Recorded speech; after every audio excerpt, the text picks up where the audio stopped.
বিয়ের পর একটা নারীর জীবনে সবচাইতে বিশ্বস্ত বন্ধু হচ্ছে তার স্বামী, আর স্বামীর বিশ্বস্ত বন্ধু তার স্ত্রী।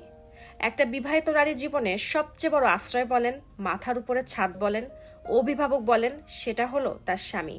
স্বামী ছাড়া কখনো কেউ আপন হতে পারে না, কিন্তু আমাদের সমাজে কিছু কিছু নারীরা সেটা বুঝতেই পারে না। আর যখন বুঝতে পারে তখন সময় থাকে না। একজন ভালো স্বামী পাওয়া সত্ত্বেও যে স্বামীর হয়ে থাকতে পারে না, সে কখনোই কারোর হতে পারে না। স্বামীকে ভালোবাসতে হবে, স্বামীকে সম্মান করতে হবে, কারণ আপনার স্বামীর মধ্যে আপনার জান্নাত, আপনার স্বামীর মধ্যে আপনার জাহান্নাম।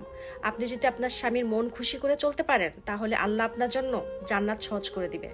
স্বামীর কথা শুনবেন, দেখবেন বেশিরভাগ সেই সংসারগুলি সফল হয়েছে যে সংসার স্ত্রী নয়, স্বামীর নেতৃত্বে চলে। মনে রাখবেন, যে নারী একজন বিশ্বাসী এবং দায়িত্ববান স্বামী পাওয়া সত্ত্বেও তার সাথে বেইমানি করছে, সে আসলে আল্লাহর নিয়ামতকে অস্বীকার করছে।